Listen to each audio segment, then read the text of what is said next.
everybody, welcome to Iwari's voice. La la la la la la la la la la. Welcome.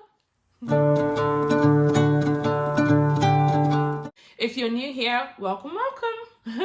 It's good to have you here. Please subscribe, hit the notification button, give me a thumbs up for this video, and comment down below and share to your friends.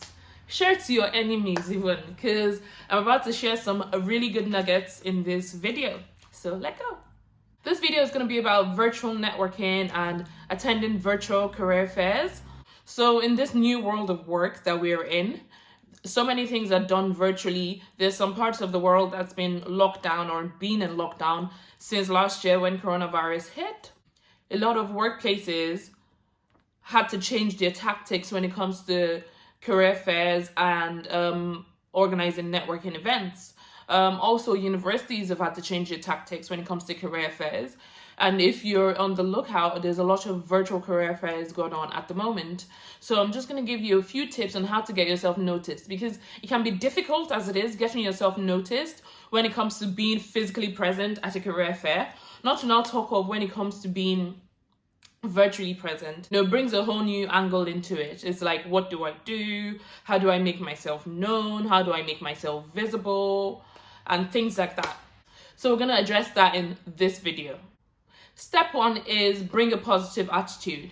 So we understand that career fairs can be nerve-wracking as it is, not to now talk of when it's virtual, but bring a positive attitude. If it's video, put on your video.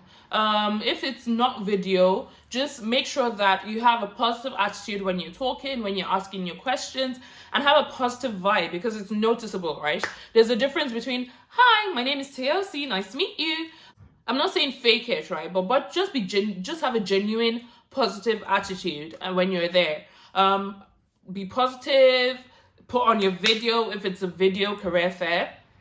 Step two is introduce yourself. Whether via video or via chat, introduce yourself. At the start, the person hosting the career fair or the virtual networking event might give an opportunity for people to introduce themselves. It's okay to be the first person to introduce yourself. Don't wait for someone else to, I don't want to be the first, I don't want to come across as an ITK, as an over-the-top person. No, it's okay. Introduce yourself.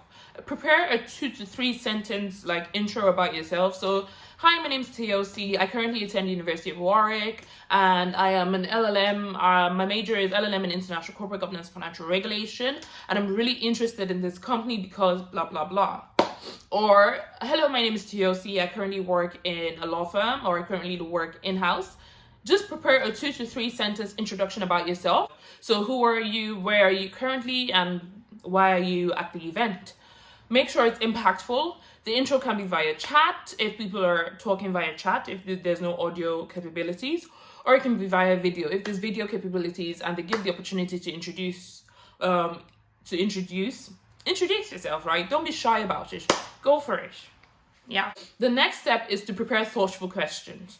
Prepare thoughtful questions. I can't overemphasize this point. Don't go to a career fair or a virtual event knowing nothing about the topic that you're discussing about, knowing nothing about the firm.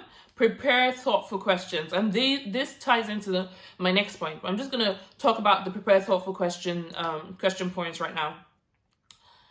Let your questions be open-ended. You can either have open-ended or closed-ended questions, right? Open-ended questions are questions that allows for discussion. Whereas closed-ended questions are questions that don't necessarily allow for discussion and can be answered by a simple yes or no. When you ask a question, don't say, are you happy to be working with this company? They're obviously going to say yes. Okay, ask questions that are more open-ended in nature that would get them talking, and especially if it's a thoughtful question, it would ensure that they remember you. Oh, that's the girl that asked that thoughtful question. Okay, so ask questions like, if there's one thing you could change about this firm, what would it be? If there's one thing you wish you knew before joining this firm, what would it be? Or if it's a particular topic, research that topic and ask a thoughtful question about that topic. That way, they know that, I remember that girl. She's the one that asked this particular question. Oh, I remember that girl. She's the one that asked this question that's really topical at the moment. It's in Financial Times. It's really topical. I remember her. So ask thoughtful questions and ask questions that are open-ended in nature and that can be answered with a simple yes or no. Okay? Good. That ties into my next point. Research, research, research, okay? Do not go to a virtual career fair or a virtual event, any event, do not go unprepared, right? So if they're going to be talking about climate change in that event, make sure you know your onions about climate change.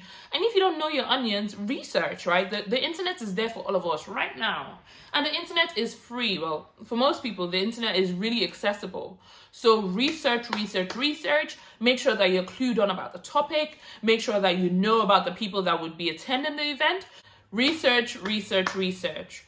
If it's an event that doesn't necessarily have a topic, but you know the people that will be attending. So for example, you're going to an event and you know that the partners of a particular firm are going to be there. Research about the partners of that firm. Know a bit about their backstory. Sometimes it's really easy to get this information online, okay? The internet, it's magical. I tell you, it is magical. So go to the internet and find out this information. You can never know too much. You can never know too much about an event or about someone organizing the event or the company or firm organizing the event. But it's better to know too much than not know enough. And then maybe if you're asked a question, you'll be looking like a Dundee, looking like a dance. You don't want that to happen, okay? All right, that goes into my next point. Prepare your CV. Have your CV ready, right? Virtually. Well, obviously virtually. You're not going to have like a physical printed copy CV because it's a virtual event. But have your CV ready. Make sure your CV is up to date. Make sure that your CV is ready. Make sure your CV has all the points that is well suited to that particular organization or that particular firm or that particular career that you're chasing. Have your CV ready. Like, I can't overemphasize this. Like, I've heard at the uni I attended for my master's, there were times that we had career fairs and some recruiters or some companies came with like a you know the way in Charlie and the Chocolate Factory you had like the golden ticket or something like that. They came with something like that. So there were people that were offered jobs on the spot, okay, on the spot. So it can be overemphasized how prepared you need to be. And same virtually, you can have your CV ready because if the opportunity comes for you to share your CV, you want to make sure it's ready. You want to make sure it's up to date. You want to make sure it's current, spell checked, the whole shebang, right? You do not want to make sure you do not want to be unprepared. So be prepared, have your CV ready. In case the opportunity comes up, you're ready. You're ready to take advantage of that opportunity. And my last point is follow up, right? I can't overemphasize follow up, especially if you've asked a question, you've made an impact. What I usually do when I'm networking or attending a fair or something is that I ask whoever it is that I would like to connect with, oh, is it okay to connect with you on LinkedIn? If it is, they'll tell me. If they're not on LinkedIn, they'll tell me. If they prefer for me to connect with them via their work email, they'll tell me and they'll give me their work card. Don't just assume that everybody is on LinkedIn, okay? Everybody is not on LinkedIn. I know, fine, most people are, but everybody is not on LinkedIn. Everybody is not, even if they're on LinkedIn, they might not be frequent on LinkedIn, okay? Some people might prefer to be contacted via email, and they would rather give you their work email and then you contact them. If they have time, they'll respond, than for you to contact them on LinkedIn. Some people might not be active on LinkedIn. So a question is, just ask. If there's somebody that you would like to follow up with, just ask, is it okay to connect with you on LinkedIn? I've attended webinars where the person hosting gave us their personal phone number, okay? And he did say that that in all his times of hosting that particular webinar, no one has ever called him, right? So he gave us his personal phone number. Those are ways, make sure you follow up. Like, that's a golden opportunity. You know, someone of that caliber organizing a webinar, giving you their personal phone number, which is really weird. It's out of the blue. It doesn't happen often, okay? Follow up. If the person doesn't give you their contact detail, ask them, oh, sorry, I was wondering, is it possible to, you know, follow up with you on LinkedIn? Is it possible to connect with you on LinkedIn? Or would you prefer email? Follow up. And we're going to do another video about following up and like LinkedIn communication and how best to go about that. But those are my tips and my pointers for virtual networking. La la la la la la la la la la la. And virtual career fairs. So I hope it was useful to you. And yeah, I'll see you in my next video. Bye. I probably talk really fast and I'm so sorry. If I talk really fast and you want me to slow down my talking, please comment down below. Sometimes I watch YouTube videos in like ×2 or ×1.75. So I realized that maybe when I'm talking possibly with that same speed.